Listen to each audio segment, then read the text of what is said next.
এখন আমরা পার্থিব প্রক্রিয়ার মধ্যে যে সকল বিষয়গুলো আছে সেই বিষয়গুলোকে আমরা একটু এলাবোরেটলি আলোচনা করব। তো প্রথমেই পার্থিব প্রক্রিয়া কাকে বলে? ভূ অভ্যন্তরে ও ভূপৃষ্ঠে ভূমিরূপ গঠনকারী প্রক্রিয়াকে পার্থিব প্রক্রিয়া বলে।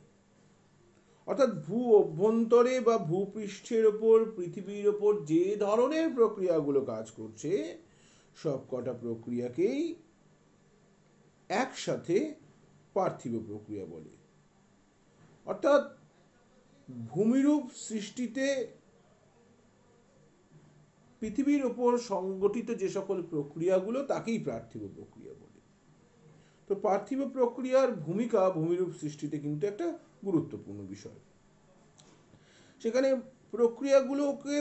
পার্থিব প্রক্রিয়াগুলোকে মূলত দুটি ভাগে ভাগ করা যায়।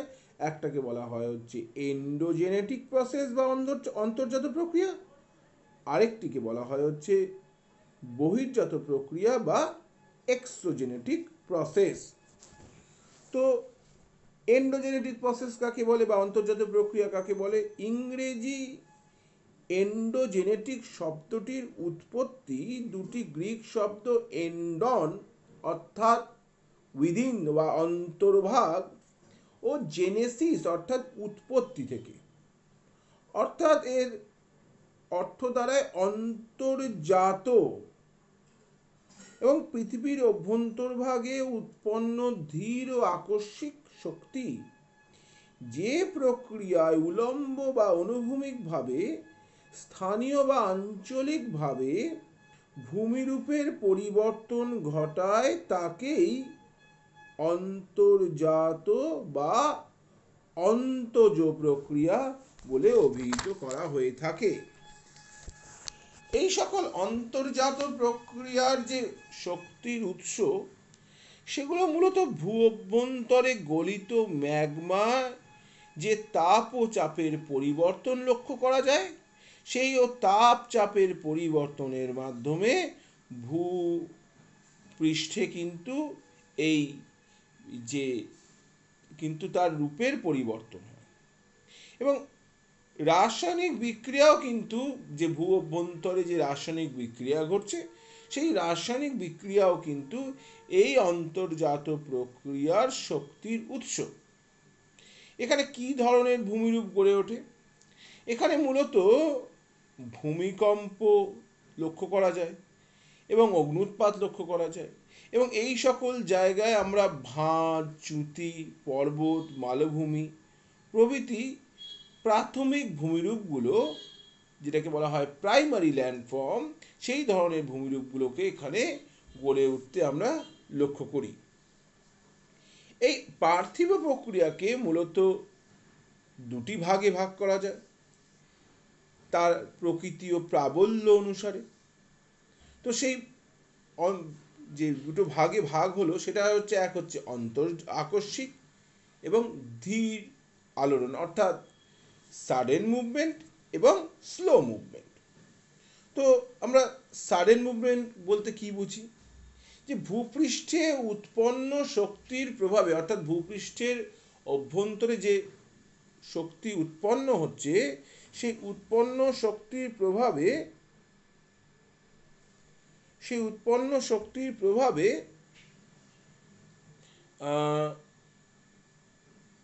যখন ভূ অভ্যন্তরে বা উৎপন্ন শক্তির প্রভাবে যখন ভূ মানে হঠাৎ করে বা পৃথিবীর ওপরে কোনো পরিবর্তন লক্ষ্য করা যায় সেই ধরনের আন্দোলনকে আকস্মিক আলোড়ন বা আন্দোলন বলে অভিহিত করা হয়। তো সেই আন্দোলনগুলো কি কি? ভূমিকম্প ও আগ্নেয়োচ্ছ্বাস, মূলত এই আলোড়নগুলো আমরা কিন্তু লক্ষ্য করে থাকি।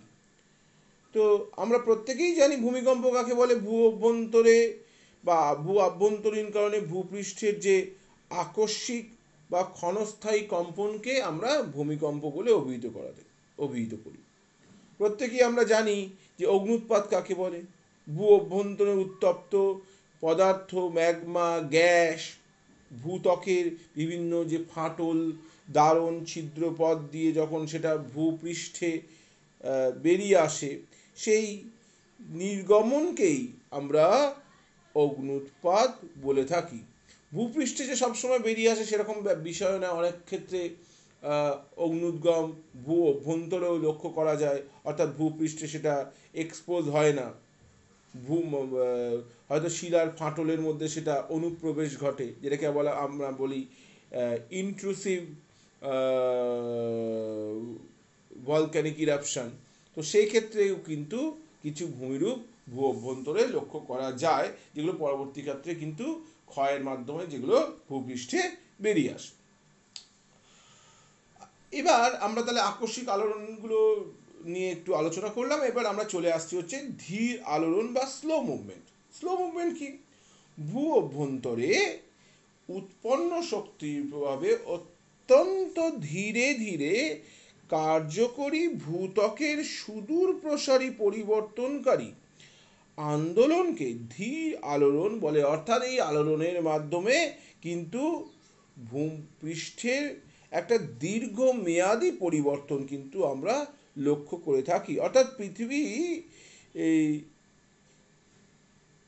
যে সময় থেকে সৃষ্টি হয়েছে সেই সময় থেকে কিন্তু এই ধরনের আলোড়ন আমরা কিন্তু লক্ষ্য করে থাকি।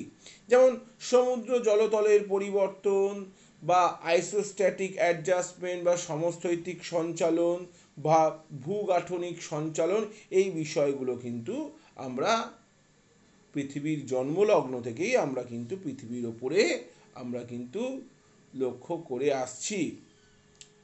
তো এখন আমরা যদি আমরা সমুদ্র জলতলের পরিবর্তন বা যেটাকে আমরা বলি ইওস্ট্যাটিক চেঞ্জ, সেটা বলতে কি বোঝায়, যে আমরা সমুদ্রবক্ষের প্রসার বা সংকোচনের সঙ্গে যে সমুদ্রবক্ষের জল ধারণ ক্ষমতার কিন্তু যে হ্রাস বৃদ্ধি লক্ষ্য করা যায়। আবার অনেক সময় জলবায়ুগত পরিবর্তনের কারণেও কিন্তু সমুদ্রের যে জলরাশির যে উচ্চতা, যেটাকে আমরা মিন সি লেভেল বলি, সেটার কিন্তু পরিবর্তন আমরা লক্ষ্য করতে পারি বা লক্ষ্য করে থাকি। এর ফলে এই সমুদ্রপৃষ্ঠের জলতলের যে পরিবর্তন, সেই পরিবর্তনকেই আমরা ইওস্ট্যাটিক চেঞ্জ বা সমুদ্র জলতলের পরিবর্তন বলে আমরা জানি। এবং এই ধরনের পরিবর্তনের কারণ কি? যে সকল জায়গায় প্রতিসারী পাত সঞ্চালন লক্ষ্য করা যায় সেখানে জল ধারণ ক্ষমতা বৃদ্ধি পায় এবং সেখানে ভূপৃষ্ঠে বা সমুদ্রপৃষ্ঠে যে জলতল সেটা নেমে যায়। আবার যে সকল জায়গায় অভিসারী পাত সীমানা আছে, সেই অভিসারী পাত সীমানাগুলো যে একে অপরের দিকে এগিয়ে আসার কারণেও কিন্তু সেখানে সমুদ্রের যে যে এরিয়া তার কিন্তু পরিবর্তন ঘটে। তো তার মাধ্যমেও কিন্তু আমাদের সমুদ্রের জলতলের পরিবর্তন কিন্তু লক্ষ্য করা যায়, অর্থাৎ জলতলের কিন্তু উচ্চতা বৃদ্ধি পায়। আবার শুষ্ক ও শীতল জলবায়ু অঞ্চলে সমুদ্র জলতলের উচ্চতা হ্রাস পায় এবং উষ্ণ আর্দ্র জলবায়ু অঞ্চলে অধিক বৃষ্টিপাতের কারণেও কিন্তু সেখানে জলতলের উচ্চতা বৃদ্ধি পায় এবং এই সকল উচ্চতা হ্রাস বৃদ্ধি কিন্তু সমুদ্রপৃষ্ঠের যে হ্রাস বৃদ্ধির মাধ্যমে কিন্তু আমরা যে ভূমিরূপের পরিবর্তন কিন্তু আমরা লক্ষ্য করতে পারি। এরপরে আসছে হচ্ছে আইসোস্ট্যাটিক অ্যাডজাস্টমেন্ট বা আইসোস্ট্যাটিক মুভমেন্ট, যার মাধ্যমেও কিন্তু পৃথিবীতে ভূমিরূপ গঠন প্রক্রিয়া ত্বরান্বিত হয়।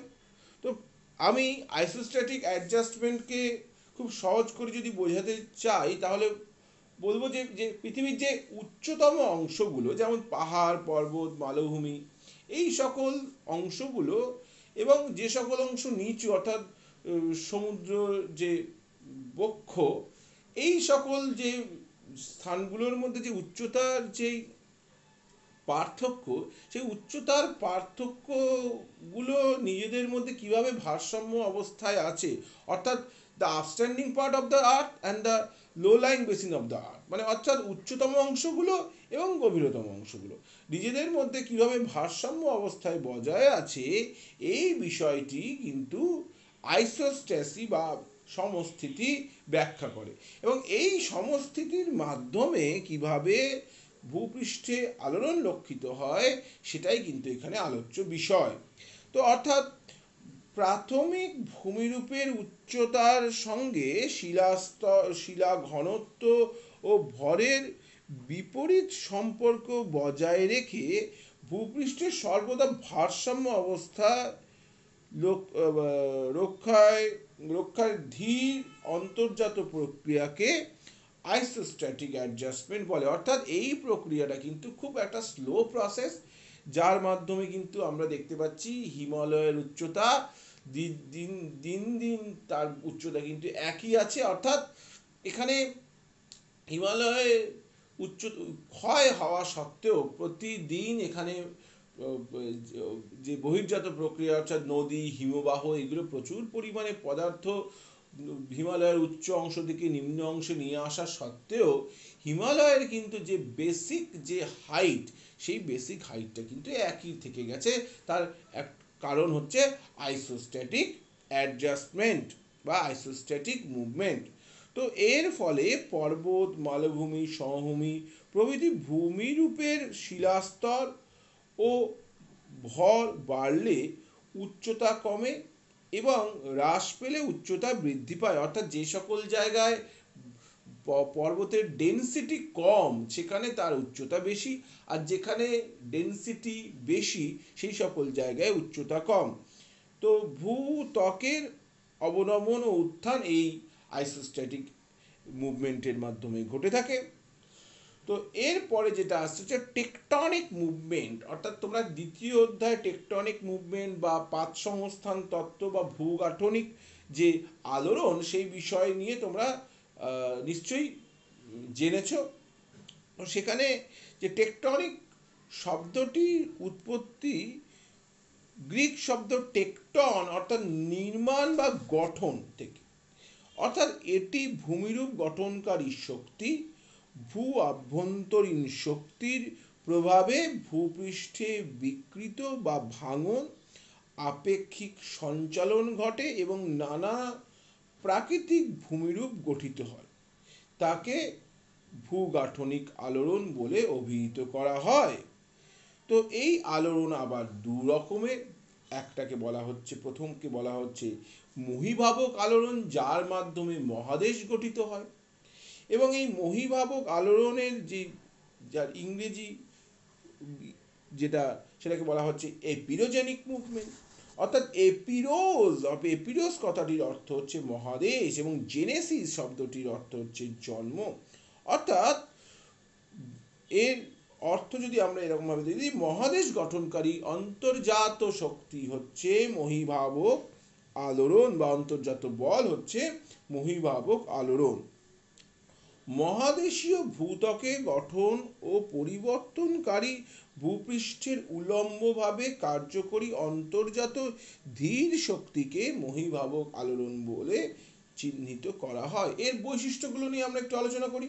তো প্রথমেই এই যে প্রকৃতি, এই প্রকৃতি হচ্ছে এটি মহাদেশ গঠনকারী একটা ধীর অন্তর্জাত বল।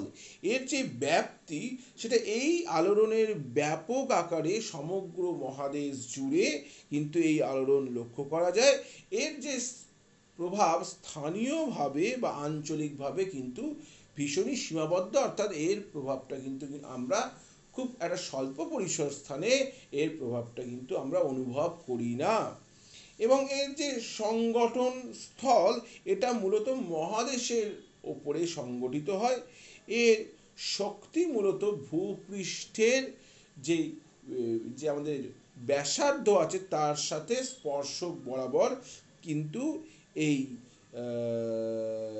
আমি একটু ভুল বললাম, ব্যাসার্ধের সাথে সমান্তরালভাবে এটা কিন্তু এই প্রক্রিয়াটি কাজ করে। অর্থাৎ পৃথিবীর যে কেন্দ্র থেকে ভূপৃষ্ঠ পর্যন্ত যদি আমরা একটা সরলরেখা টানি, সেই সরলরেখাটাকে আমরা ব্যাসার্ধ বলি। এই ব্যাসার্ধের সঙ্গে কিন্তু সমান্তরালভাবে কিন্তু মহীভাবক আলোড়ন কাজ করে থাকে। এবং এই মহীভাবক আলোড়নের মাধ্যমে ভূপৃষ্ঠে কিন্তু সুস্থির অবস্থা বজায় থাকে এবং এই মহীভাবক আলোড়নের মাধ্যমে কিন্তু সংকোচন বা প্রসারণ শিলাস্তরে বিশেষ লক্ষ্য করা যায় না। এবং এই আলোড়নের ফলে ভূপৃষ্ঠ উল্লম্বভাবে উত্থিত হতে পারে বা ভূপৃষ্ঠ অবনমিত হয়ে যেতে পারে এবং শিলাস্তরে কিন্তু ফাটল বা চ্যুতি এই প্রক্রিয়ার মাধ্যমে বা এই মহীভাবক আলোড়নের মাধ্যমে কিন্তু লক্ষ্য করা যায়। তো আমরা তাহলে এই মহীভাবক আলোড়নকে আমরা মূলত দুটি ভাগে ভাগ করতে পারি। সেটা হচ্ছে, এক হচ্ছে উত্থান বা ইমার্জেন্স এবং অবনমন বা সাবসিডেন্স। তো এবং এই যে মহীভাবক আলোড়ন, এর ফলে কিন্তু এই আলোড়নের মাধ্যমে ভূত্বকে ফাটল সৃষ্টি হয়, শিলাস্তর নিচে বসে যায় বা উপরে উঠে যায় বা কাত হয়ে হেলে যায়। সুবিশাল মহাদেশ ও মহাসাগর, প্রাচীন শিল্ড মালভূমি, উত্থিত ও অবনমিত উপকূল, চ্যুতি ও ভৃগুতট, গ্রস্ত উপত্যকা, স্তূপ পর্বত, সামুদ্রিক বাঁধ, দ্বীপ, প্রবাল প্রাচীর প্রভৃতি ভূমিরূপের উৎপত্তি ও বিনাশ কিন্তু এই আন্দোলনের মধ্যে দিয়ে বা এই আলোড়নের মধ্যে দিয়ে বা এই মহীভাবক আলোড়নের মধ্যে দিয়ে লক্ষ্য করা যায়। এই মহীভাবক আলোড়নের মাধ্যমে কোন কোন ভূমিরূপগুলো তৈরি হয়েছে একটু আমরা আলোচনা করি। আমরা কলোরাডো মালভূমিকে জানি, আমরা ক্যানাডিয়ান শিল্ডকে জানি, ক্যালিফোর্নিয়া উপকূল ও আলাস্কা উপকূল সম্বন্ধে আমরা জানি। আমরা নেদারল্যান্ডের জুইডার্জি সাগর, স্ক্যান্ডিনেভিয়ার উপদ্বীপ, ভারতের কচ্ছের রণ, ভারতের নর্মদা তাপ্তি, জার্মানির রাইন, পূর্ব আফ্রিকার বৃহৎ গ্রস্ত উপত্যকা, ভারতের বিন্ধ্য, সাতপুরা, ফ্রান্সের ভোজ, জার্মানির ব্ল্যাক ফরেস্ট প্রভৃতি সমস্ত যে ভূমিরূপগুলো আছে, সেই ভূমিরূপগুলো কিন্তু আমরা মূলত মহীভাবক আলোড়নের মাধ্যমে সৃষ্টি হয়েছে বলে আমরা জানি। তো এরপরে চলে আসছে হচ্ছে গিরিজনী আলোড়ন। গিরিজনী আলোড়নকে আমরা বলি হচ্ছে ওরোজেনিক মুভমেন্ট, অর্থাৎ ওরোগ্রাফিক। এই শব্দটির অর্থ হচ্ছে পর্বত এবং জেনেসিস অর্থাৎ জন্ম, অর্থাৎ পর্বত গঠনের প্রক্রিয়াকেই বলা হয় হচ্ছে ওরোজেনিক মুভমেন্ট বা গিরিজনী আলোড়ন। এই আলোড়ন কিন্তু ভূপৃষ্ঠের সঙ্গে যে যে সমান্তরালভাবে বা ভূপৃষ্ঠে থেকে যে কেন্দ্র পর্যন্ত ব্যাসার্ধ আমরা টানি, সেই ব্যাসার্ধের সঙ্গে যে স্পর্শক, সেই স্পর্শক বরাবর কিন্তু এই গিরিজনী প্রক্রিয়া কাজ করে এবং এই গিরিজনী প্রক্রিয়ার যে প্রভাব, সেটা আঞ্চলিকভাবেই বলো বা বিশ্বব্যাপী বলো, এর প্রভাব কিন্তু লক্ষ্য করা যায়। এর ফলে কিন্তু শিলায় যে টান বা কম্প্রেশন, যেটাকে আমরা একসাথে বলি হচ্ছে পীড়ন বা স্ট্রেস, সেটা কিন্তু আমরা লক্ষ্য করে থাকি। তো আমরা কি কি এই গিরিজনী আলোড়নের বৈশিষ্ট্য আমরা জানব। প্রথমেই এর প্রকৃতি মূলত এটি ভঙ্গিল পর্বত গঠনকারী ধীর একটা অন্তর্জাত বল। এর ব্যাপ্তি কিন্তু আঞ্চলিকভাবে এবং সমগ্র বিশ্বের উপরে লক্ষ্য করা যায়। এটি সাধারণত মহাদেশ, মহাসাগর তলদেশে সংঘটিত হয়। এটি সাধারণত মহাসাগরের যে তলদেশে আছে তার তলদেশে সংঘটিত হয়। এর শক্তির প্রভাব, এটা মূলত স্পর্শক বরাবর, পৃথিবীর যে স্পর্শক আছে সেই স্পর্শক বরাবর কাজ করে, অর্থাৎ অনুভূমিকভাবে কাজ করে। এটা একে অপরের দিকে কাজ করে বা একে অপরের বিপরীত দিকে কাজ করে, অর্থাৎ একে অপরের দিকে, অর্থাৎ এটা কনভার্জেন্ট ওয়েতে বা ডাইভার্জেন্ট ওয়েতে, এই দুটোভাবেই এই প্রক্রিয়া কিন্তু আমরা কাজ করতে দেখি। এবং ভূপৃষ্ঠের যে স্থিতিশীলতা, এই স্থিতিশীলতা তাকে এই প্রক্রিয়ার মাধ্যমে প্রক্রিয়া ব্যাঘাত ঘটায়। অর্থাৎ এই বল ভূপৃষ্ঠে অস্থিরতা বা অস্থিতিশীলতাকে নিয়ে আসে। তো এক্ষেত্রে ভূত্বকের যে অনুভূমিক সরণ লক্ষ্য করা যায়, এবং এখানে সংকোচন ও পীড়ন এবং টান ও প্রসারণ, এই দুটি বল এই প্রক্রিয়ার মাধ্যমে লক্ষ্য করা যায়। তো এই এই যে এর যে শ্রেণীবিভাগ, এই যে শক্তির শ্রেণীবিভাগ, সেটাকে আমরা দুটো ভাগে ভাগ করি। একটা হচ্ছে টান, বা যেটাকে বলা হবে টেনশন বা ডাইভার্জেন্ট ফোর্স, এবং সংনমন বা কনভার্জেন্ট ফোর্স, বা এই দুটো ভাগে ভাগ করি। তো আমাদের মোটামুটি অন্তর্জাত প্রক্রিয়া এবং তার যে ভাগগুলো, সেই বিষয়গুলো নিয়ে কিন্তু আমরা আজকে আলোচনা করলাম।